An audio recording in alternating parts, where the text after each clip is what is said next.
The night was bright with golden lights shining through the mansion windows. Guests arrived in fancy cars, their laughter echoing as they entered the grand hall.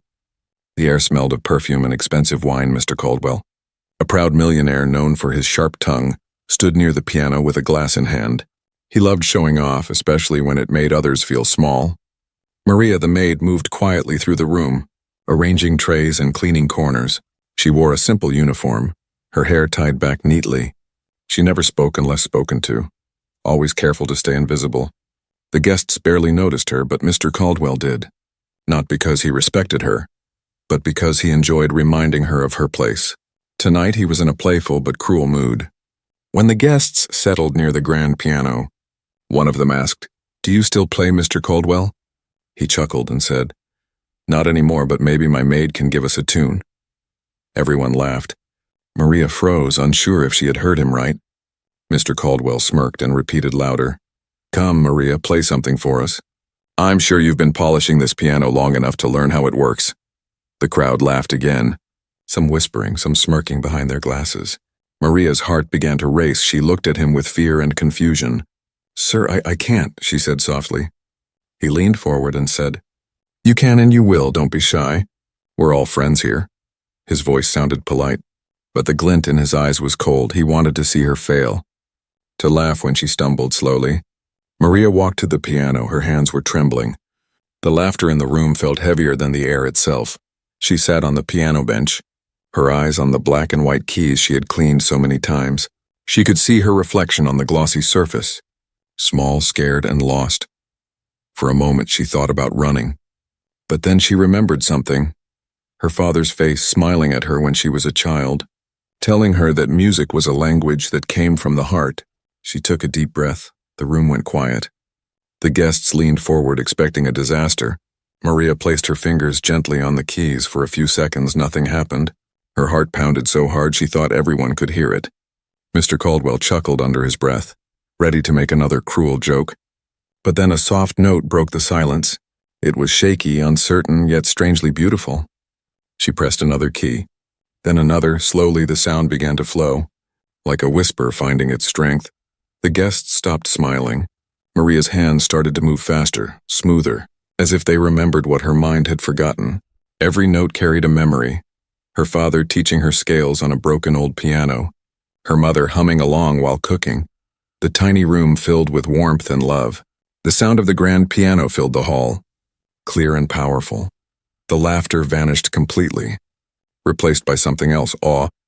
Maria no longer saw the faces watching her. She was back in her small home, her father's hand on hers, his voice saying, "Play like no one's watching, my girl." When the last note faded, silence filled the room. Maria's chest was heavy with emotion. She looked up, afraid of what she'd see, but no one was laughing. The guests were still, some with wide eyes, some with soft smiles. Mr. Caldwell looked shocked, his hand frozen midair. The smug grin on his face had vanished. Maria stood slowly and whispered, "Excuse me." She turned and began to walk away. No one stopped her. The same man who once wanted to mock her now couldn't find words. For the first time, the grand hall didn't belong to him. It belonged to her. In that quiet, powerful moment, the maid had become the master, and the millionaire, speechless, had learned what true grace sounded like. Maria could not sleep that night. The sound of the piano still echoed in her head. The moment that changed everything replaying again and again. She had not meant to reveal her secret, but something deep inside her had awakened when she sat at those keys. It was as if her father's spirit had been sitting beside her, guiding her trembling fingers. The next morning, sunlight streamed through the tall windows of the mansion. Maria moved quietly through the halls, trying to pretend everything was normal. But it wasn't. The air felt different, quieter. The servants whispered behind her back, not cruelly, but curiously. Some smiled at her with newfound respect. Others simply stared as she passed. She was no longer just the maid who cleaned the piano room. She was the girl who made the millionaire speechless. Mr. Caldwell had not said a single word to her since the performance. During breakfast, he avoided looking at her. He sat silently as his guests discussed the strange event from the night before. "I had no idea she could play like that," one guest said. "That wasn't just playing. That was art," another added. Mr. Caldwell only sipped his coffee. His pride still wounded, Maria kept her eyes down. She didn't want attention. She wished she could disappear, but inside, there was a small spark, the feeling of being seen. Truly seen after years of silence. For the first time in a long while, she felt a trace of confidence returning. Later that day, she went to the piano room to clean.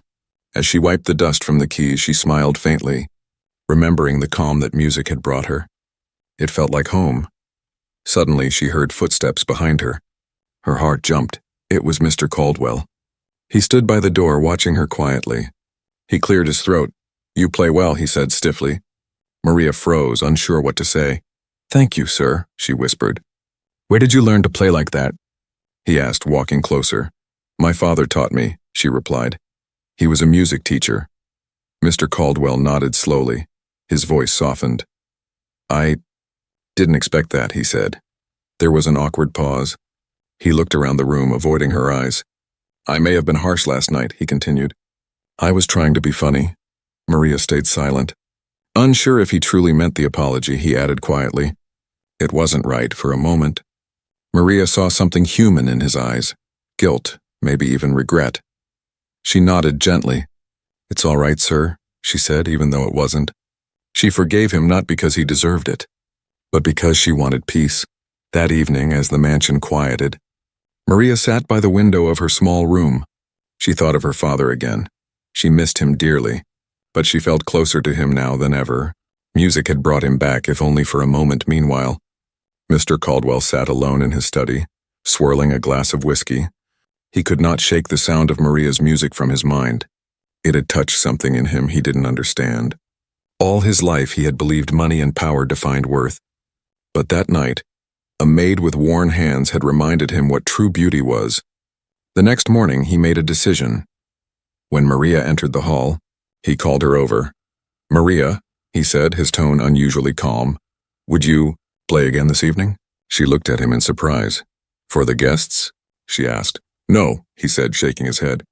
"For me." Maria hesitated, but then smiled softly. "Yes, sir," she said. She felt nervous but also proud. This time it wasn't about humiliation. It was about respect. That night, as the sun set and the mansion lights glowed softly, Maria sat at the piano once more. The house was quiet. Only Mr. Caldwell sat near the fireplace, listening when her fingers touched the keys.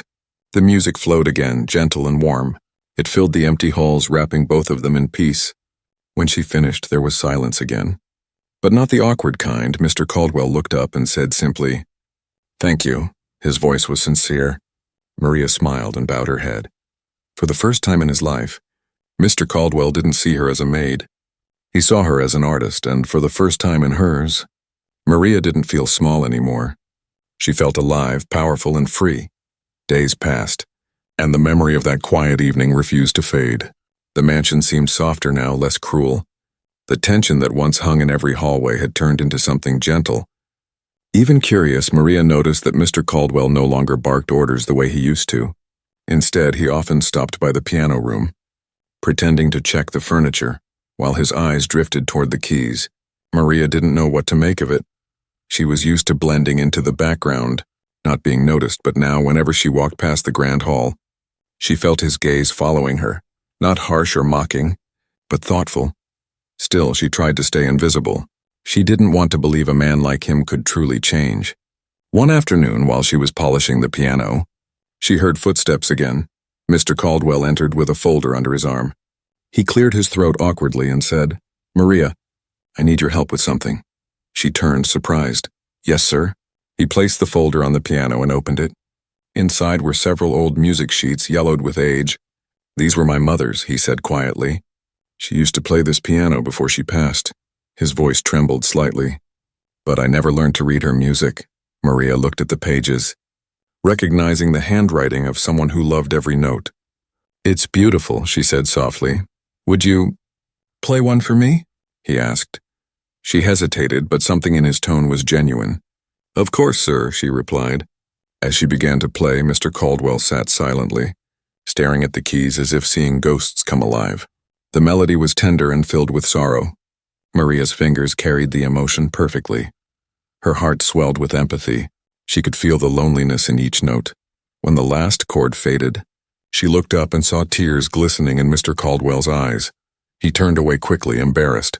You play like you've lived through 1,000 heartbreaks. He muttered. Maybe I have, Maria said quietly. After that day, everything changed again. Mr. Caldwell began asking her to play for him every evening. Sometimes classical, sometimes pieces she composed herself. He listened, sometimes closing his eyes, sometimes lost in thought. For Maria, it became both strange and healing. The mansion, once a place of pride and cruelty, had turned into a house filled with music.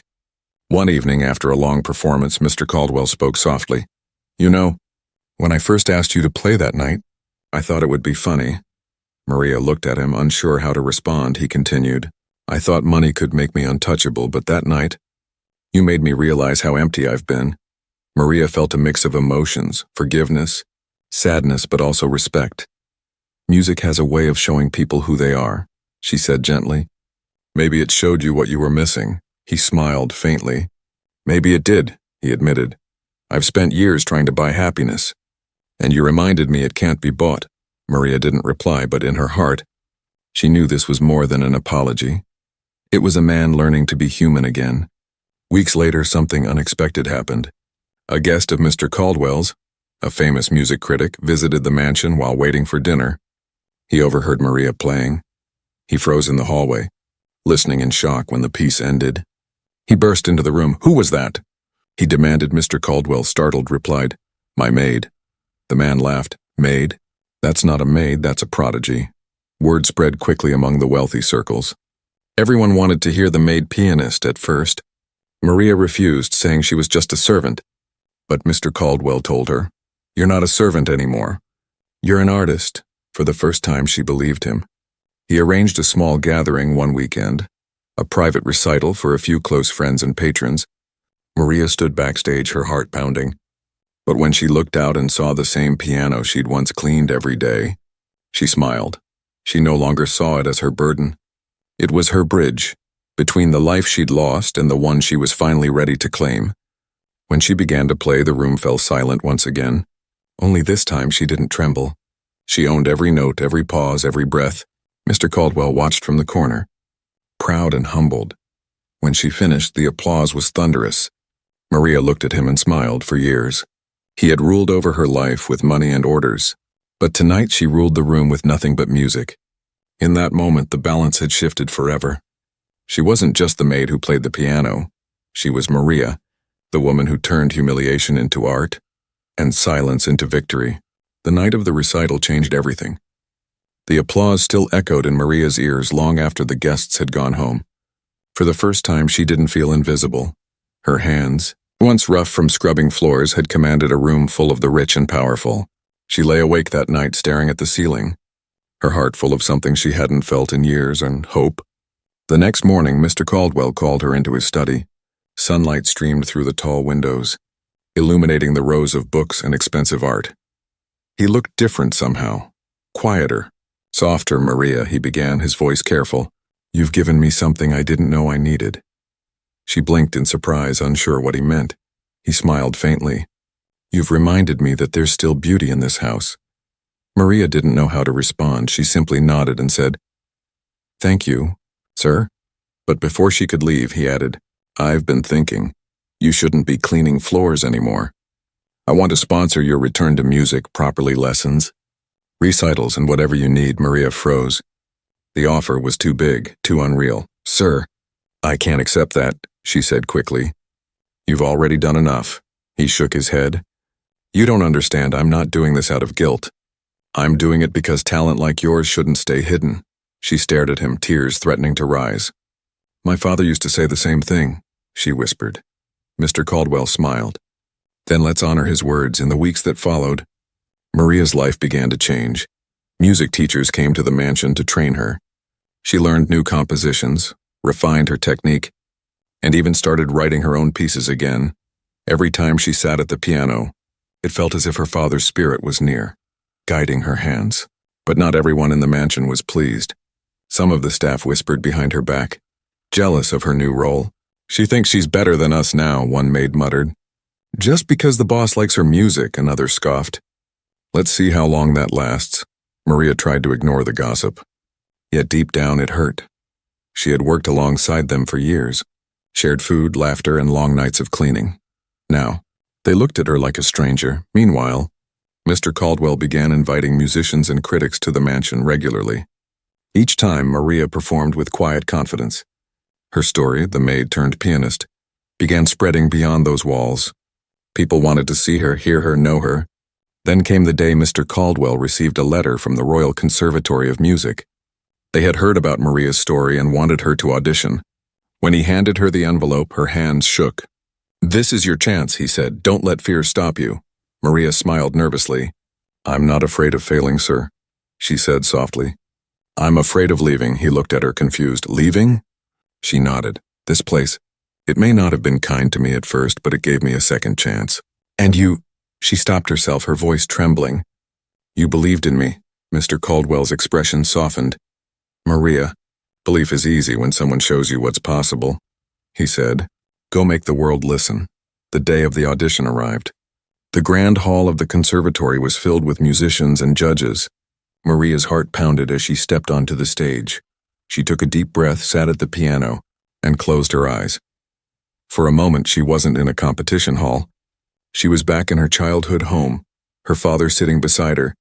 Nodding with pride, she began to play. Her fingers danced across the keys with grace and fire. Every note carried her story. Pain, survival, dignity, and rebirth.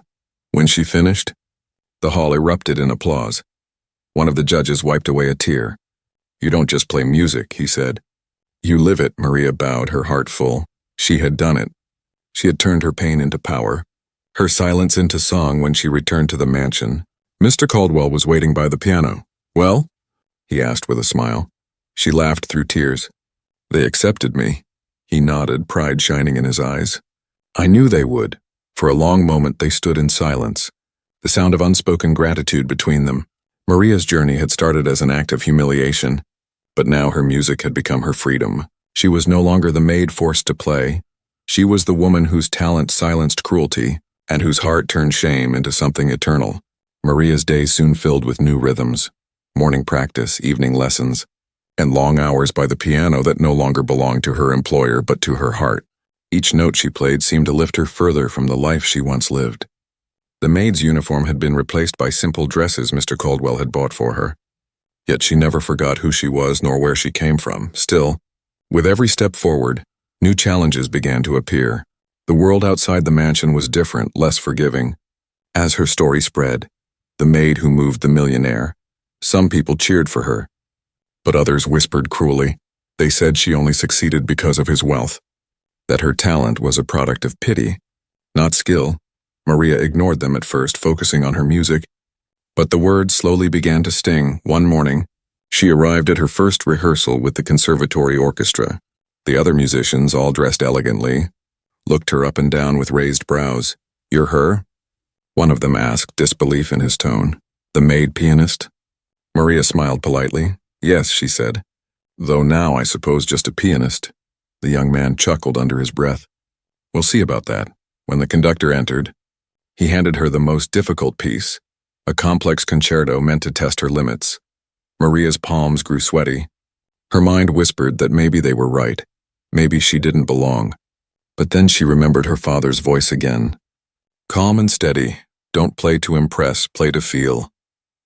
She sat at the piano, her heart pounding. The first few notes wavered.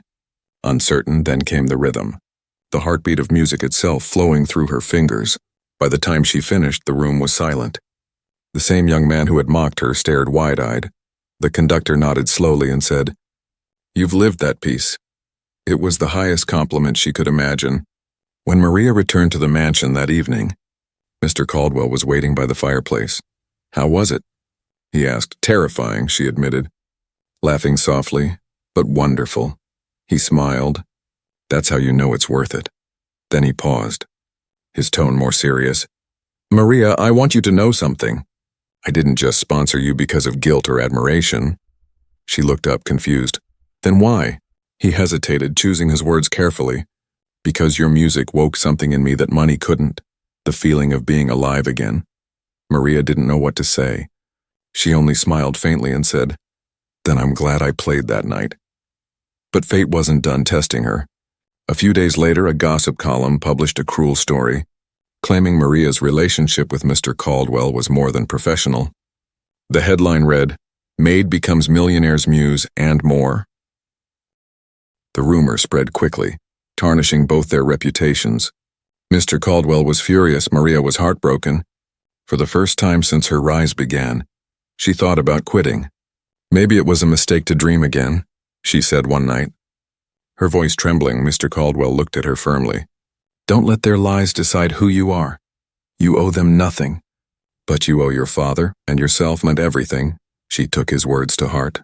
The next day, she called the conservatory director and requested to perform one more recital. Not for fame, not for critics, but for truth. When the night came, the hall was filled to the brim. Some came out of admiration, others just to see the scandalous Maid pianist. Maria stepped onto the stage in a plain white dress. No jewels, no makeup, only honesty. "This performance," she said softly into the microphone, "is not for those who doubt me. It's for the man who taught me that music isn't about class, but courage." And then she played. The melody began as a whisper. Fragile, uncertain, but soon grew into a storm of sound. Each note told her story. Humiliation, pain, forgiveness, rebirth. The crowd sat in silence, mesmerized. When she struck the final chord, tears streamed down faces across the hall. Standing there, breathless and trembling, Maria bowed. This time the applause wasn't just loud, it was thunderous. People stood cheering her name, not as gossip, but as a symbol. Mr. Caldwell watched from the front row, pride glistening in his eyes. The rumors no longer mattered. The maid who was once mocked had now become a legend, and her music, once born of pain, had turned into something eternal, something that no wealth or rumor could ever destroy. The days that followed Maria's triumphant recital were unlike anything she had ever known. Newspapers called her the Miracle Maid, and video clips of her performance spread everywhere. Children learned her songs on battered keyboards, and families who had nothing still spoke her name with pride. But amid all the fame, Maria remained quiet, humble, still wiping dust from her piano every morning before she played. Mr. Caldwell watched her success grow with mixed feelings. Pride, yes, but also a quiet sadness. The mansion no longer echoed with laughter from guests or the clinking of champagne glasses. Now it was filled with music, and yet he felt a kind of emptiness. He realized something that made him uneasy. The same girl he once tried to humiliate had become the light of his lonely world. One evening he found Maria sitting in the garden, staring at the sky. The moonlight touched her face softly. "You look lost in thought," he said. Trying to sound casual, she smiled faintly. "I'm thinking about my father," she said. "He always dreamed I'd play for the world. I just wish he could have seen this." Her voice trembled slightly. Mr. Caldwell sat beside her. "Maybe he can," he said quietly. "Maybe every time you play, he listens wherever he is." Maria looked at him with gentle gratitude. "Maybe," she whispered. Then after a pause, she said, "Do you ever miss anyone, sir?" He took a slow breath. "Every day," he replied. "My mother was a pianist. She taught me to love music, but after she died, I locked this house in silence until you came." There was something so honest in his tone that Maria felt her heart ache for him. For the first time, she saw him not as a rich man, but as a human being, flawed, lonely, and searching. Days turned into weeks, and Maria began preparing for her next big concert, a charity performance that would raise funds for underprivileged music students. She insisted on organizing it herself. "If I was given a second chance," she told the reporters, "I want others to have one too." But behind the scenes, she faced enormous pressure. Sponsors demanded publicity. Critics questioned whether her first success was luck, and rehearsals stretched late into the night. Exhaustion gnawed at her spirit. One evening during a rehearsal, her hands began to tremble. The notes stumbled. The melody cracked. She stopped, gasping softly. "Maria?" the conductor asked. She forced a smile. "I'm fine," she lied. But when she got home, she sat alone in her room, staring at her fingers. They ached, stiff and weak. Panic set in. Mr. Caldwell noticed her silence over dinner. "Maria, what's wrong?" he asked. "You haven't played all week." She shook her head. "It's nothing." But he wasn't convinced. Later, when she thought no one was watching, he found her trying to stretch her hands, grimacing in pain. The doctor's verdict came the next day. Early signs of tendon inflammation, caused by stress and overuse. You need rest, the doctor said. If you continue at this pace, you might damage your hands permanently. Maria's heart sank. She felt the world crashing around her. But the concert, she started. The doctor shook his head. It's your choice, music or health. That night she sat alone in the piano room, staring at the keys she loved more than anything. Tears slipped down her cheeks. Mr. Caldwell entered quietly. You don't have to prove anything anymore, he said. The world already knows who you are. Maria looked up, her voice shaking. But music isn't something I do. It's who I am. He stepped closer. Then rest. Let your hands heal. Don't lose yourself to the same pain that once drove me. For a long moment, she said nothing. Then finally she nodded. The next day, the press buzzed with the headline, Maria cancels charity concert due to health concerns. Some criticized, others defended, but Maria stayed silent, choosing peace over performance during her recovery. She began teaching children from poor neighborhoods how to play piano. Every morning, the mansion's once lonely hall filled with laughter and clumsy notes. Mr. Caldwell often stood by the doorway, listening quietly, smiling. Weeks later, when her hands healed, she returned to the piano, not for fame, not for anyone's approval, but simply because she missed it. The sound was softer now, calmer, the kind of music born not from ambition, but gratitude. Mr. Caldwell entered, as he always did, carrying 2 cups of tea. You're playing again, he said. Maria smiled. Yes, she whispered, and this time, it's not for the world. He raised an eyebrow. Then who is it for? She looked up, her eyes shining. For those who once had nothing, and including me. And as her fingers moved gently across the keys, the music that filled the mansion that night wasn't grand or loud. It was something purer, something that spoke of healing, forgiveness, and the quiet power of beginning again. Spring came quietly to the mansion. The gardens were alive with color, and the air smelled of jasmine and rain. Maria's laughter could be heard again, soft, genuine and free. The months of healing had changed her. She was no longer the timid maid who avoided eye contact, nor the performer driven by fear of failure. She had become a woman who understood her own worth. Children now came every afternoon to learn piano from her. They were the children of gardeners, cooks, and janitors, the ones who had never touched a piano before. She treated them the way she wished the world had treated her, with patience and kindness. Music doesn't ask who you are, she told them. It just listens. Mr. Caldwell often watched these lessons from the doorway, smiling quietly. The mansion, once filled with arrogance and silence, now echoed with laughter and clumsy tunes. For him, the transformation felt almost spiritual. The woman he once humiliated had brought light not only to his home, but to his soul.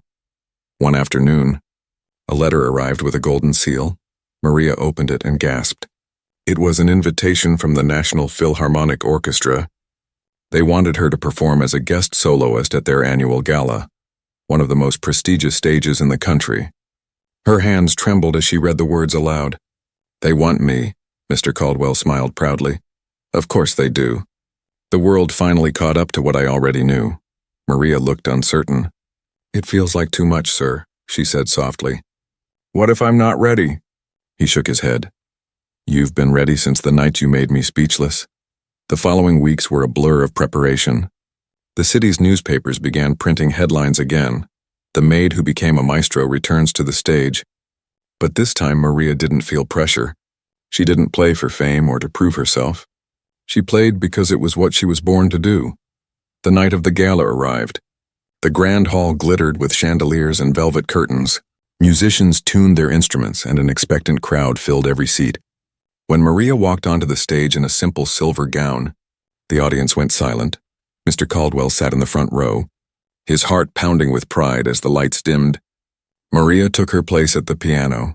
She looked out at the sea of faces, the powerful, the proud, the curious, and then she looked inward, to the little girl who once cried over dusty floors. She smiled. The first note echoed softly through the hall. Gentle as a whisper, the melody built slowly, telling her story without a single word.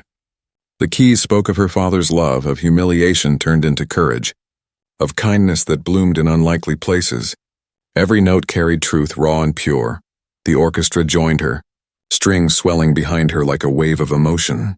Together they created something breathtaking. The audience sat frozen, not in silence, but in reverence as the final chord rang out. The hall erupted in applause. People rose to their feet cheering her name. Flowers were thrown onto the stage. Maria stood, tears in her eyes, bowing deeply after the performance. Reporters surrounded her backstage, microphones flashing. "Maria, how does it feel to have the whole world listening?" one asked. She smiled softly and said, "It feels like forgiveness." That night, as she and Mr. Caldwell drove back to the mansion, neither of them spoke much. The silence between them was warm, full of meaning. When they arrived, he turned to her and said quietly, "You've done something I never could. You've turned pain into grace." Maria looked at him, her eyes full of gratitude. "And you turned shame into kindness," she replied. For a long moment they sat in silence, listening to the soft hum of the night. Then Maria said, "You know, sir, my father once told me that music is a circle. It always finds its way back to where it began." He smiled faintly. "Then maybe your circle is finally complete." She looked out at the dark sky, stars scattered like notes on a page. "Not yet," she whispered. "There's still one song left to play." And though he didn't know what she meant, Mr. Caldwell understood one thing. The maid he once mocked had become something far greater than a pianist. She was living proof that grace could rise from cruelty, that music could rebuild what pride destroyed. That night, as she sat alone at the piano, she played not for an audience, not for fame, but for peace. Each note floated into the quiet air of the mansion, a soft promise that beauty once found never truly fades. The morning after the gala was quiet. A golden light streamed through the windows of the mansion, touching the piano that had once been a symbol of mockery, but was now an altar of triumph. Maria sat at it in silence, her fingers resting gently on the keys. Her reflection on the polished surface looked different now, stronger, calmer, complete. She had received countless letters overnight, messages from children, struggling artists, and even maids from distant cities. They all said the same thing: "You gave us hope." One letter, written in shaky handwriting, said, "You made me believe that people like us can dream too." Maria pressed it to her heart, tears gathering in her eyes. Downstairs, Mr. Caldwell sat with his morning tea, but his mind wasn't on the newspaper in his hands. He was thinking about her, the maid who had walked into his life as a shadow and turned it into light. He had seen many people chase fame and fortune, but Maria's success was different, pure, selfless, unshaken by pride. When she entered the room, he stood instinctively. "You didn't have to wake so early," he said with a small smile. "After last night, you deserve rest." Maria shook her head. "Rest is for those who've finished their song," she said gently. "I think mine still has one verse left." He tilted his head. "Curious, and what verse would that be?" She looked out the window, where sunlight painted gold over the gardens. "The one my father started," she said softly. "He used to tell me that music means nothing if it doesn't reach the people who need it most." That day, Maria made a decision that surprised everyone. She declined several high-paying performance offers. Instead, she announced that she would be opening a free music school for children from poor families, a place where money, status, or background didn't matter. Talent, she told the reporters, isn't born in luxury, it's born in struggle. "I know that better than anyone." The news spread everywhere. Some called her foolish, saying she was walking away from fame. Others called her brave, saying she was walking towards something greater. But Maria didn't care what the world thought. She cared only about creating a space where music could heal. Just as it had healed her, Mr. Caldwell offered to fund the project. "Let me help," he said firmly. "You've already given me more than I deserve." Maria smiled. "Then consider this your encore," she replied. Construction began within weeks, and soon the sound of hammering mixed with the faint music of children practicing scales in the half-built rooms. The first day the doors opened, dozens of children arrived, nervous, barefoot, some holding homemade flutes or cardboard violins.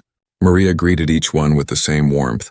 She knelt beside a little girl clutching a broken toy keyboard. "Do you want to play?" Maria asked. The girl nodded shyly. "Then let's make it sing," she said, and together they pressed the worn plastic keys, laughter filling the room. Mr. Caldwell stood near the doorway, watching quietly. His eyes softened as he whispered to himself, This is what music was always meant for. Months passed and the school flourished. Maria taught not just piano but courage. She told every child her story, how she was once forced to play out of shame, and how that moment became her greatest turning point. Don't fear being underestimated, she told them. Let it become your rhythm. One evening, as the sun set behind the school's roof, Maria stood outside watching the children play. Mr. Caldwell walked up beside her. You've changed everything, he said quietly. She smiled. No, sir, we both did. He looked at her for a long moment. I started this story as the villain, he said softly. But you turned me into something better. Maria's eyes glistened.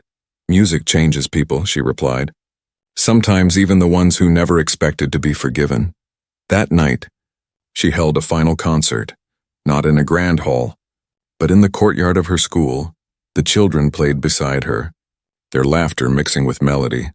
Lanterns swayed in the breeze, and the air shimmered with the sound of joy. When the last note faded, the crowd, made of parents, workers, and neighbors, rose to their feet in thunderous applause. Mr. Caldwell, standing among them, felt tears run down his cheeks. He whispered under his breath, she was never just the maid. She was the miracle. Maria turned toward the stars, her heart calm, her father's voice echoing in her soul. Play like no one's watching. My girl. She smiled and touched the keys one last time, letting the music drift into the night, soft and eternal. It was the final verse of her song, a song that began in humiliation but ended in harmony, reminding the world that grace, when born from pain, can echo forever.